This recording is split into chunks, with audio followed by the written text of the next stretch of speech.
Hello, this is Inanna Moon, and welcome to Cruising in the Light and Shadow. My quote for today is, "Friendships between women, as any woman will tell you, are built of 1,000 small kindnesses, swapped back and forth and over again." And that's by Michelle Obama from her book, Becoming. So today's topic is the importance of friendship. They help us integrate with the world. We deal with stress and we deal with work better. We make better lifestyle and love choices. We are mentally and emotionally healthier.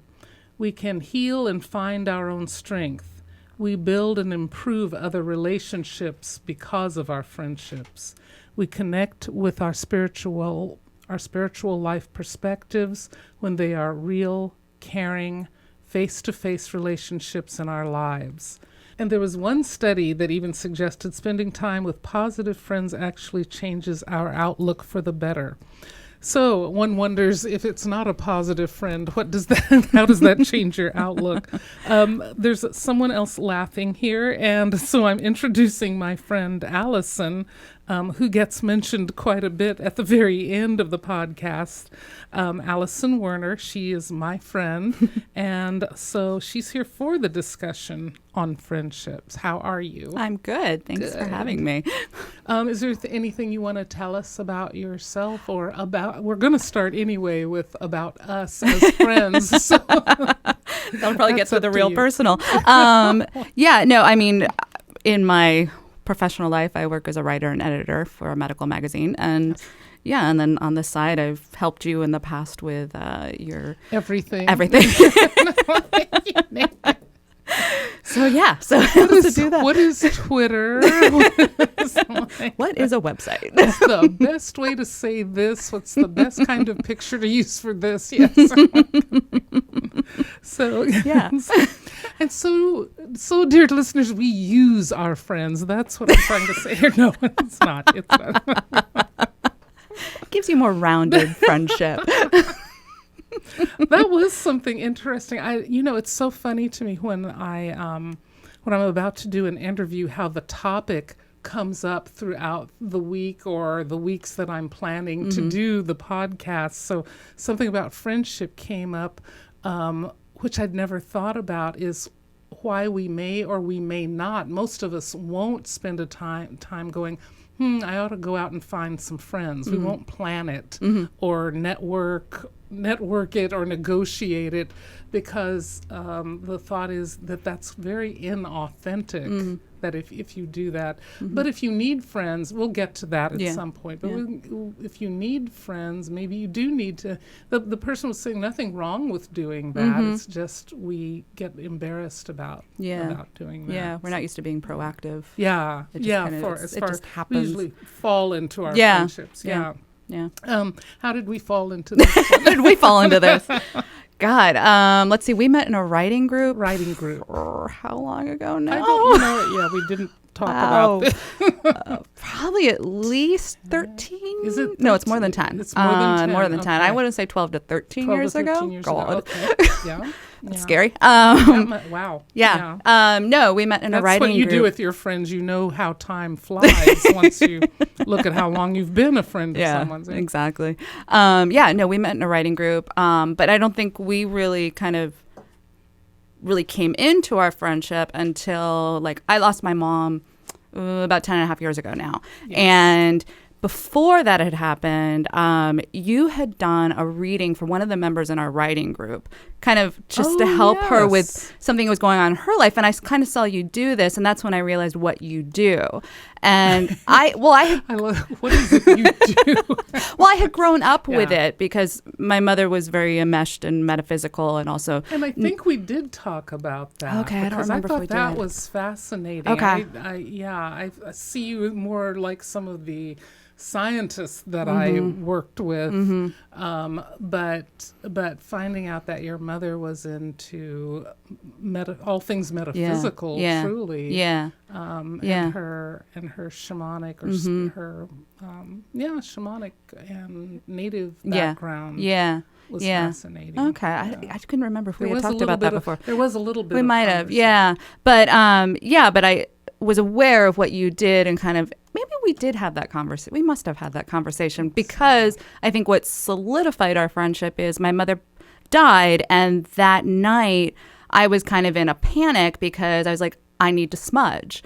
And the funny thing is, like, I had grown up around it. She had always smudged the house. She would smudge us in times of crisis or when we were just frazzled or whatever. And I was like, I need to smudge. It was just like this comforting thing. And I was so worried about doing it wrong because she was always the one who did it. I wasn't the one who did it. I watched her, but I wasn't paying, I didn't feel like I was paying attention in that moment of, grief. Right. And I called you because it was just like, I couldn't think of, there was really no one else in my friend circle who did what my mom did. Like, you were actually the first person in my friend circle who actually gets that side of me. Yes. Most of my friends don't have any of that background, aren't really into it. And so it was just like, your name flashed in my mind. And so I reached out to you that night and you walked me through what to do.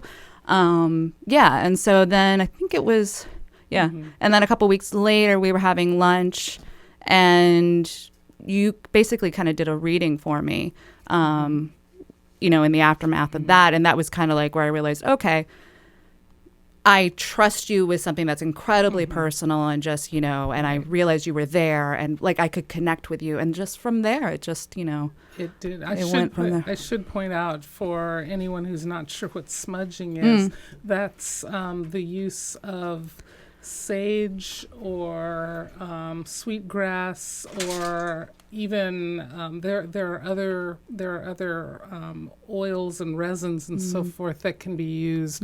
Copal is one Native Americans often use, but to smoke your home, your energy field. So it's the sending smoke all around an area for the purpose of energetic and spiritual cleansing is what I'm talking about.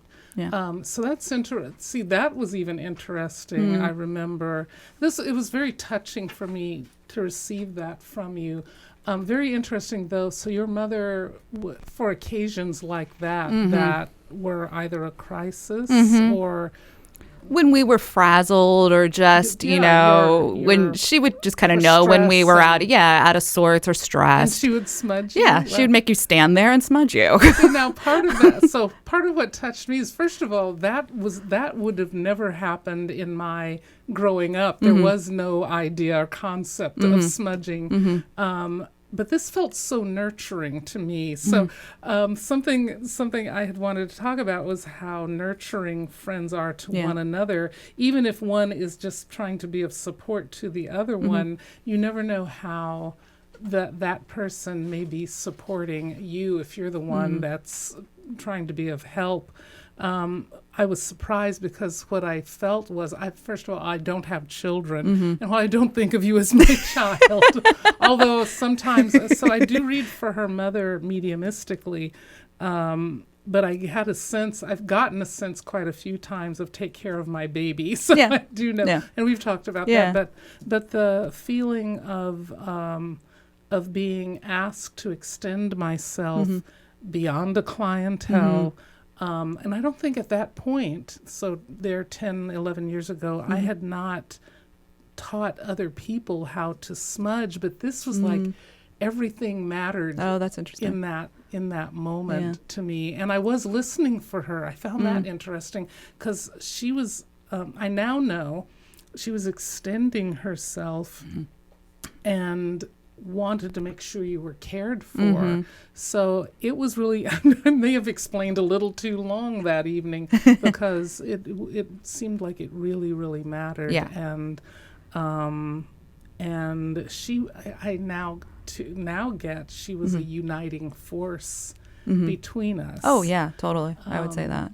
One of the things I would say about Alison too is we are not those friends who are exactly alike. We don't walk alike and talk alike, but we have a lot in common. Yes. There was something you had brought up years ago, which I found fascinating, was that it's fascinating just because we know that we rebel when we are kids. And I so embraced all of this.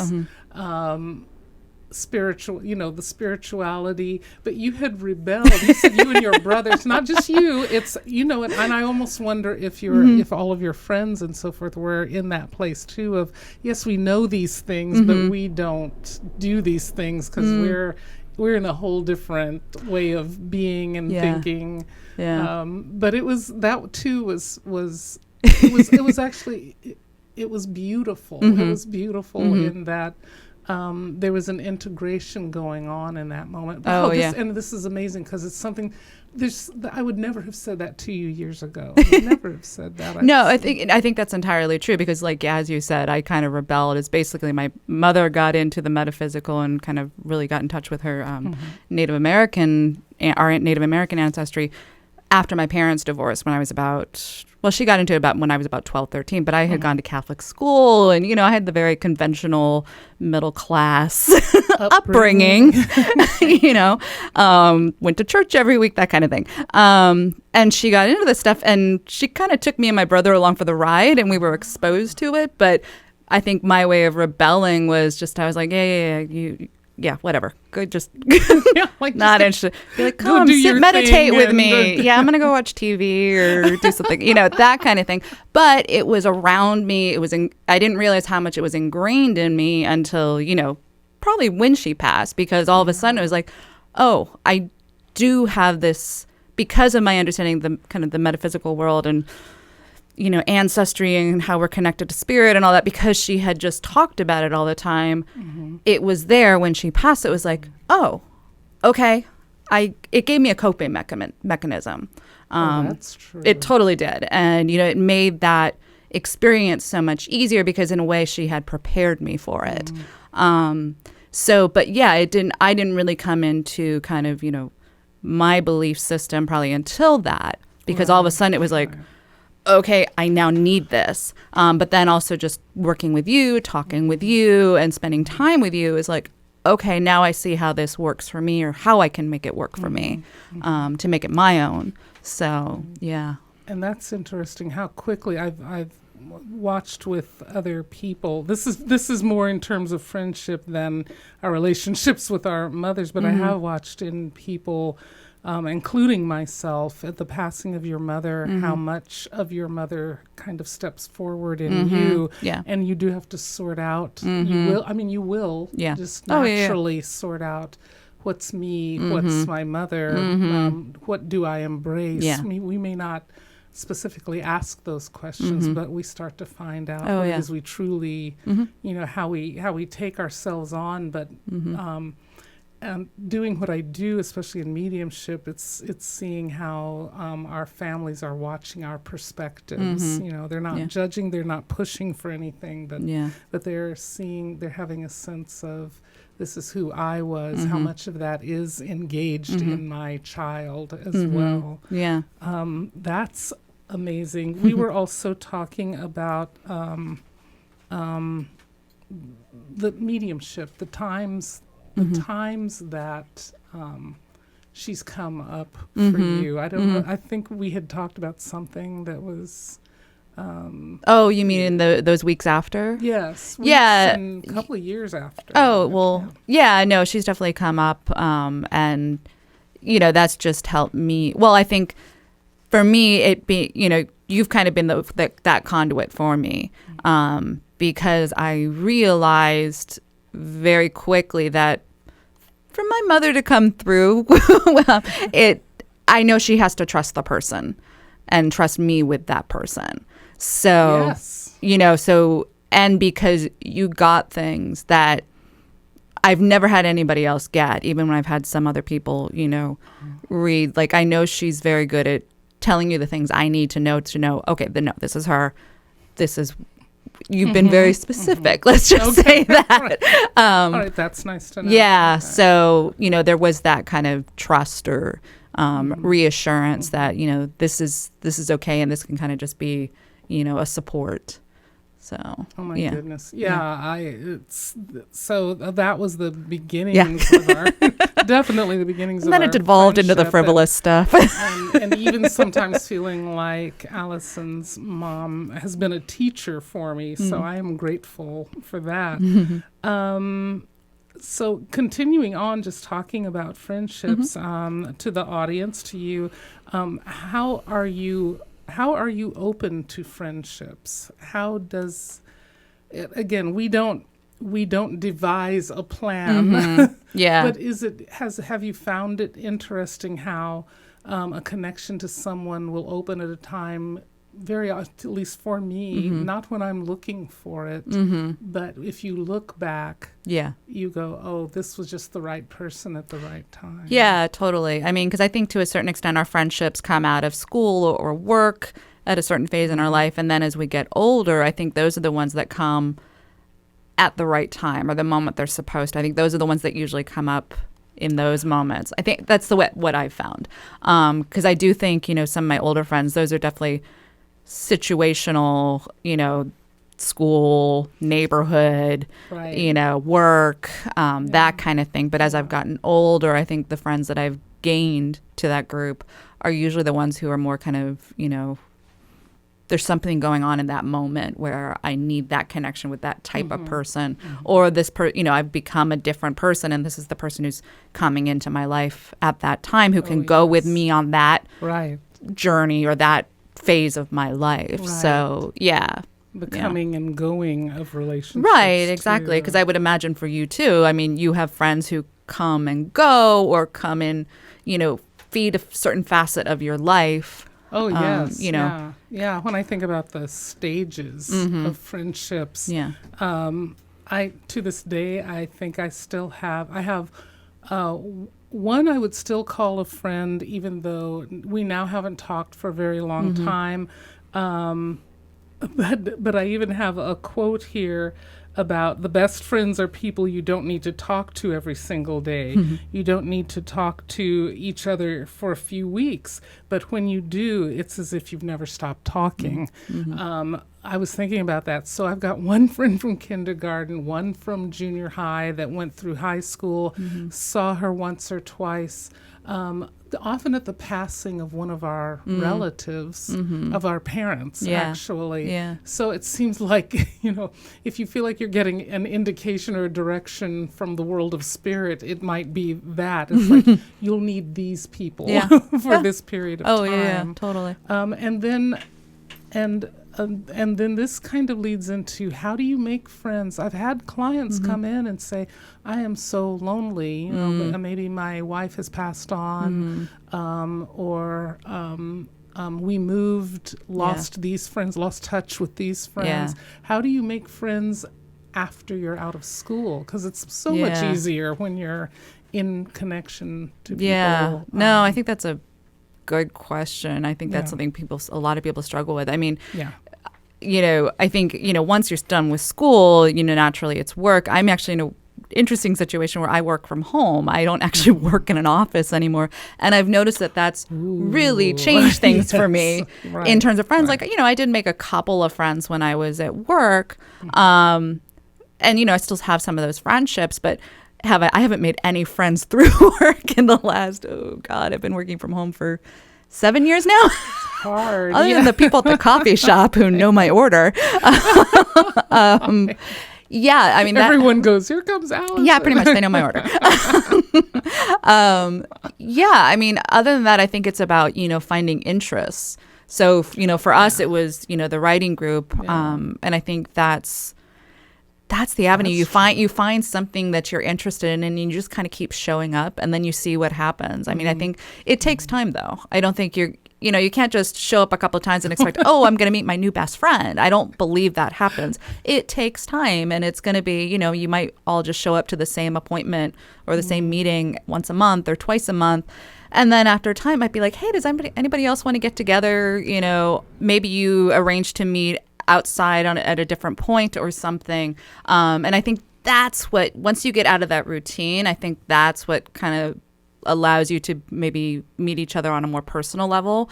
And then you're kind of taking control of it. And then you just kind of increase those outings or meetings, because they're more casual. It's less about, it might still be that you're getting together, in our case, to write. But, it's just in a different, guys. And, because I know for us, our writing sessions turned into, for the group, turned into like, basically we'd meet for 2 hours and we'd spend an hour talking. Still, when we try to write, it's like the intention, force ourselves the for 20 minutes. is writing out. Yeah, sometimes but it's a that's what happens. A challenge. It's like, all right, for the next 20 minutes, we're going to you become closer down. And you start developing those personal relationships. And out of that, you gain those friends. So, I think as you get older, it's just about finding those interests that you can meet people on the same in the same place at, because it's harder for work, and even if you are in an office, I would imagine it still can be hard because a lot of people don't connect on a personal level or want to, or if you're the boss, or you're uncomfortable having coworkers know about your social life, or you want to keep the public and the personal separate. Whatever. So that can make it harder. I think joining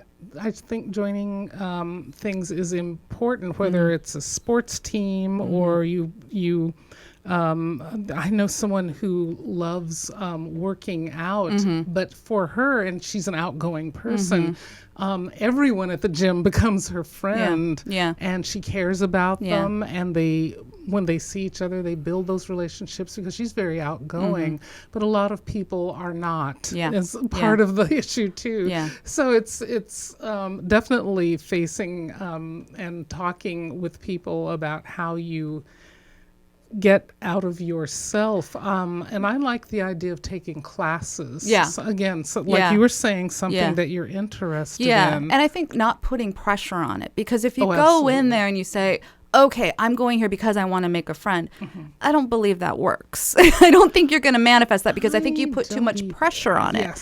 I think you just have to go in and appreciate whatever experience you're going for. So if it's some kind of group that represents something you're passionate about, or taking a class, or going to events on a regular basis that are about a certain thing, you just have to go there and enjoy that for what it is. And then if over time, by showing up and just being out in the world, if you make friends, then great, do it. I was thinking too, there's a certain level of neediness that people pick up on. So if you're like really intent on someone, people start to wonder why. What's going on exactly there. And I think it's about being comfortable in your own skin. I do think that's important. Definitely. And if you're in an environment where you at least feel like you're doing something that you're passionate about or that you're interested in, then maybe it lets go of some of that neediness, or that, so that people don't pick up on that. They just kind of see you for someone who's enjoying what you're doing. And that will attract the right people to you. The focus is the thing, the topic, rather than on. So I'm gonna get this friendship from this person, whether they like it or not. What about I know you have some friends that you've made on social media. I don't engage with social media in that way. That's just me. Listen to that. I do not. Well, I don't know. I have a weird relationship with social media, even though I'm constantly pushing you to do it. There are people, but don't you? There are people that you must gravitate to, because that social media is just the definition of gravitating to. No, it's definitely helped me figure out like what my interests are and the type of people that I'm intrigued by. But have I reached out and like to be like, hey, I really appreciate. Let's meet. Yeah, exactly. I've never done that. Like, and that might be the introvert in me. Honestly, social media, Twitter, Facebook, Instagram, any of the others, is one of my proofs of intuition. Because when I see the groups that come together and that are comfortable talking with each other, comfortable checking in with one another, and have identified their language, their own way of speaking, just sort of automatically. I'm like, this is so intuitive. You know who fits in. You have a sense of maybe who doesn't, or you can't relate to the way they speak about things. But it's a feeling. It has to come through your gut instinct, which means which is where your emotions reside. And since friendships have a lot to do with emotional support, and what you need in a day. I find them very fascinating, and if your real life friendships are going to change, so are your social media friendships going to change, but change a lot faster. And I've noticed there can be problems with people who will feel, I don't know why I don't get along with these people anymore, or they're not contacting me anymore, and I feel left out, or they feel I see people take breaks. It's like, I'm sorry, I just had enough for the last week of to stay away from social media for a little bit. But then do they come back and feel like they can have those friendships still there, or have those disappeared because they've taken that break? Some of them do come back. I see that. Yeah, like if it's a week break or something because the opinions got to be too intense or whatever. It may not be because someone has said something bothersome, because I actually see that quite a bit, and especially over the last couple of years, where there are many heated discussions, not just about what you're a fan of, but politics and society and so forth. That's where you may find out on social media you disagree, or you're ending the partnership there. People will go out. They'll change their Twitter handles, or they'll keep the same, but you just don't hear from them anymore. Oh, wow. Or they just go, I did need a break, and I'm back again. And yes, people are fine with that. I've noticed, if you left on friendly terms, then you can come back with those same friendly terms. It seems to me. But if you insulted everyone and left, and then you come back, I'm guessing no. You have to build those trust in friendships is an important topic. But that would be in one place. But I really do maintain that when you call them friends, you must in your mind distinguish, or you should. I can't tell anyone what they're supposed to do. You are distinguishing, though, usually between social media friends versus long time. The things that make a real bond.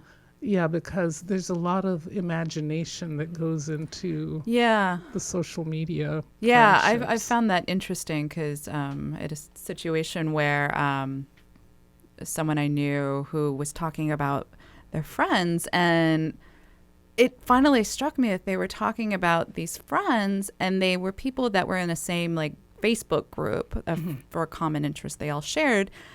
But she was speaking of them as really good friends. And what I knew about this person was that she really didn't have friends outside of that, and people that she met on a face-to-face basis. She was someone who struggled socially.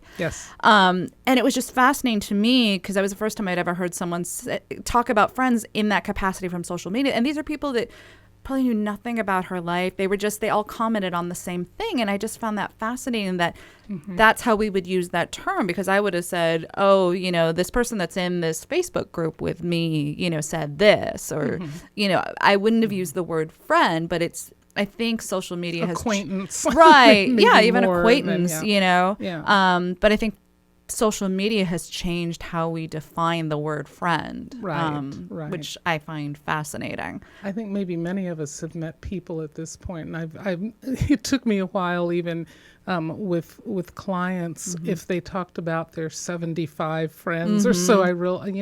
It took time for me to realize you don't mean people you have sat face to face with, really been engaged with, in personal connection. But for some people, and so I'm not putting that down. What I'm saying is, for some people, that's a more comfortable way of having a friendship. Well, and way back we had pen pals. Probably all of us had one at some point when we were kids. We probably got paired with someone when we were in school, and it's kind of similar, And that relationship was all about what you decide to do with it. Did you and your pen pal write outside of the class assignment, or did you keep that connection, that kind of thing? And you know what, you might never have met in face-to-face. You might never have talked on the phone, that thing, especially back in the day. So, it's not to say that you can't have that, but I do think that people apply the word friend to social media acquaintances or fellow users a little too quickly. And You know, because it's evident that it hurts when you lose someone you thought was a friend. Yeah, yeah. Goodness, I'm hearing so many topics in here because I do know that the whole idea of pen pals. There's something even more personal about writing with your hand that deepens that connection. You've taken time to think. You then take more time to ask questions about another person. I do notice, that a lot of people in not just in threads, but if you DM with people, sometimes no one asks what you do, who your family members are, who's in your life. It's always, I was just seeing someone last night is going to be losing a pet. It's old. The animal is old, and so there's been a deep connection there. And I do see amazing numbers of responses. Right. Yeah. But it just stays at a narrow place. Yeah. And I go back and forth with that, and it's like, why aren't they saying anything more heartfelt than I'm sorry? But I think they're also waiting for the person to let them know how to address this, because they don't know that person very well. So. Yeah, exactly. And I think sometimes with social media, you don't want to infringe and offer advice to someone who you don't know, because you don't want to. I think there's that worry of offending somebody. So because if their beliefs are different than yours, now exactly. you've gone off track completely. Right, exactly. So I think there's a little hesitation sometimes, right, in how you portray yourself, and also I think you. This is my impression. You have. Your relationships with those people are very narrowly focused. Like you said, you're not getting into your family or, you're expanding. And so we had talked about what do friends talk about, and what does it mean? If you have those friends, are you talking about everything? So if you have a friend on social media and you call it a friend, if you call that person a friend, what do they know about you? Because I think someone has to know at least some aspect of you. They don't have to know everything to be your friend, but they have to know a personal aspect of you or one side of you to know you. That has to maybe go a little deeper than, we share a common interest in a type of music or, but that's not to say that can't be a friend. But Absolutely. It's how deep are you going with that? Right. So, and then there, because it may be that you're, you're a fan of something or a fan of music or whatever. You may actually meet your social media friends, and you may meet them several times. So then it really, you do feel more of a connection because now you've seen how they're reacting to things. That also goes to people that you meet, by going. That's where you put yourself out there and you go to events and you go do things. You might see the same people over and over again. And it might be like you see each other across the room, like, oh, hey, I've seen you before. And it builds. Yeah, and it just slowly builds. But if you put yourself out there, then you develop that deeper connection where it might start to be about, this common love of a band. And then you realize, I also really like to run. Oh, me too. Let's go do, would you want to do that? It just expands. But I think friendship requires an expansion of your interests. Definitely. So, yeah. And we had talked a little bit about, and I wanted to bring it up, again, friendships come and go. Yeah. Not that I want the juicy friendships and gossip. No, like the juicy details of difficulty with friendships, but that's something to bring up too. Well, I think, you can outgrow a friendship. I mean, and it doesn't have to be something painful it doesn't have to be something dramatic. It doesn't mean that it has to be some knockdown, drag out fight. It doesn't. No. It can simply just be like, you just start calling each other less, or, you might just check in with each other maybe once or twice a year. But it goes back to that. Or someone gets uncomfortable with some. And those you don't even know. The subtlety of losing a friend sometimes is because you don't even know. They'll just not want to talk about that thing and then don't want to talk anymore. And they pull away from you. Yeah, and you can have that. Or it just, maybe the friendship changes where it's not as close as it was before, but that person is still in your life to some extent. And it goes back to what you said about, friends are the ones that you can not talk to for a while, and then pick up the phone and connect again. You might not connect on the same level that you once did, and it might not be as deep, but there's still a connection because there is a shared history. You do know each other, right? So you're going to have that. And the difference, you might actually even want to celebrate the fact that it's now a different kind of relationship, which can be amazing. Yeah.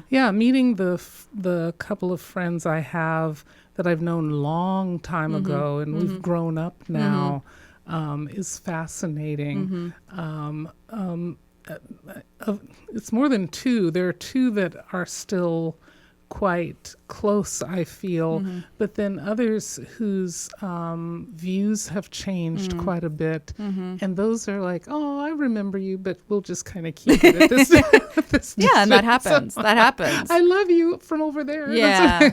Well, because there can be issues that you can't talk about together. Yes, that you just, will exactly. are taboo for the two of you. Right. And you have, and many of us have a variety of friends for different kinds of relationships, which is great. Yeah. I just, when I think about the differences between people who are like, I can't reach out and get close to a variety of people, I would still say that's something about checking in on yourself and your I think everyone is complex. I think everyone does have that variety, but if you are holding yourself in, if you are healing very often from an emotional trauma, if there are trust issues, you may not be able easily to reach out and create new friendships. And that variety that I'm talking about. But there's something about some of the ones that I see who just in a kind of an innocence or being comfortable with their vulnerability to just open their arms wide and go, who am I going to spend with today? Is fascinating to me. Well, and I think there's also an expectation among sometimes that your friend has to be someone who gets every side of you. I don't think that's true. True. Yeah. You can have friends that fill certain needs, or friends that you talk about certain things. And that kind of goes a little bit to maybe the social media friends is, you might meet that person or connect with that person on a certain interest. I do think that's true, in kind of your real life friendships too. You have people who fill, either they feed a certain interest that you have, or there's someone you can talk to about different things that you can't. Maybe it's politics, maybe it's religion, maybe it's whatever. There are the people who have known maybe you and your family your entire life, so they get that side of you, and you can talk to them about family stuff, or without defining terms. Right, exactly. They know the history, so they know if you walk in and you want to complain about something, they get it. They understand what the context is. You don't have to go back and be like, just look in your eyes. Oh, what's the matter? Right, exactly. Yeah. So there are those friends who get you on that really deep level. Right. And then there are the other friends who it's just like, oh yeah, we go get coffee and we just kind of catch up, but they might not know everything about you. Right. Just there was one more quote that I wanted to share, and it was talk about the mistakes you've made, your battles and struggles, and then wait. Those who stick around are your true friends. Yeah. That's very really true. Interesting. Yes, right. Yeah, that's very true. Yeah. And then the last thing that I wanted to bring up was one of the things that made me want to do this episode was I was thinking back. I'm looking, the nostalgia. But I'm thinking back to when I was 13 years old and I was traveling with my parents, and on a train in Europe, there were 3 women traveling together, and they were in their 60s, and they were clearly friends because they were finishing each other's sentences, talking over the top of each other. There's a little bickering, but it was good humored. I even asked, because it seemed like they seemed just like an older version of me and my friends, but their topics were probably a little different. And seeing how they had all this life experience, and a couple of them had lost their husbands, one had never married, and they said once the third one was free, they knew this was what they wanted to do. They'd been in relationships where the partner had not wanted to travel, and this was part of who they were now. And there was such a freedom of expression. One of the things I knew was that was what I wanted in my life. So it really was kind of a conscious thing from, when I think about it, all those years and years ago to now was, this is the kind of person that I want to be. I don't want to be the lonely old lady. I'm sorry to say, is out there. Yeah. And actually, that lonely, I can also see that lonely old lady may be very, very happy, but the idea of the gathering, of the ritual of friendship, of the compassion and someone to share with, just was everything I wanted for this topic, but for life as well. No, exactly. Exactly. Right. Thank you. I'm just going to share my contact information. But seriously, I really want to thank you for being a friend and coming and being here. And the ease of talking about friendships with a friend is the best thing possible. That's so true. Thank you. Well, thank you for having me. And, you were going to talk about what you've got going on. But I just want to point out to people that, like, I've had your Reiki services in the past, and, it's always kind of stuck with me how what you do goes beyond what, the description is. Like, it says Reiki, and everybody thinks, oh, she just does Reiki. But how what does it seem people, just really briefly, what does it seem people think what Reiki is? Just energy, it's from your experience. I what think, people it's the idea that you go in, you basically kind of lay on a table, and, someone's running energy on you or putting, hands over you or on you, depending on the practitioner. And I think it's the idea that it just stops at that, and maybe there's not necessarily a conversation. And right, because I think a lot of people maybe think of it, like a massage kind of thing. It's that you go in, it's your time to relax, you don't really interact. But what I found interesting with you is that you're using your other skills, which is, you'll use you'll do an intuitive reading, and it expands, it's more expansive, and it's more insightful, and it's more than just about the body. It is about the spirit too. And I think that's really fascinating. So I just hope people are aware of that. It can be more of an experience than just, going in to get Reiki, because, there are those practitioners. Yeah. I have had in the beginning of my Reiki practice, I had two teachers, one who was very intuitive and she used her intuition in her practice. The other one claimed all over the place that she was not intuitive, but she could feel the energy. She was intuitive, but she could feel the energy. She saw the effects of it. And because she felt that she was interacting and that something was happening for people, in those results, she pursued it. And I thought that was a very courageous thing to do. Yeah. But what happened to me right from the beginning was the intuition came in. So and in using the intuition, sometimes a Reiki session with people, and I think you've had a few or a few sessions with me. Sometimes I'm very quiet. Yeah. And it depends on whether I'm seeing a person the first time or I'm seeing them the second or third time. Each time is different. I ask what do they need. If they need a very quiet session, then we run that very quietly.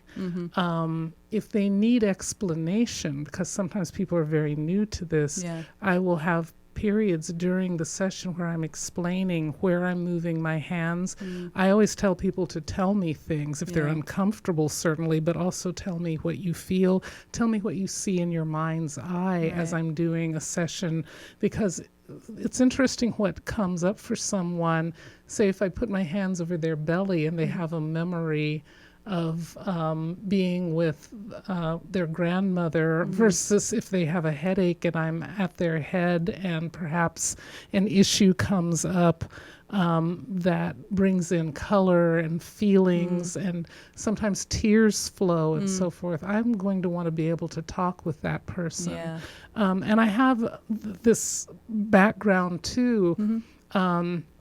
In yoga philosophy or yoga spirituality, which lets me speak to what's going on with someone. Yeah, exactly. Certainly breath work and mantra comes into it for someone. So that Reiki is absolutely, in the end, thoroughly relaxing, but having someone being active, even though they're laying on the table, to either just listen or to participate a little in the release of blocked or heavy energy, and then also the lightening up or the enlightening of their total being.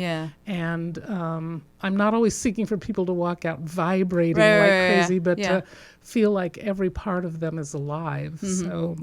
So that's that's no, and I just on, I'm one of your advocates, so I just hope people realize that it goes as a beyond. True friend, yes, thank you. You champion your friends. But no, I just hope people realize that there can be more to it. If you're with the right person, doing it with the right person. So, So the last thing that I want to do is a reading for you. It's just a one card. What I normally do is a one card tarot reading. You've seen this. But just to see what comes up for you today. Is that a good intention to set? What do you need to know now? What would you like to know now? Or if you have something else you want to say.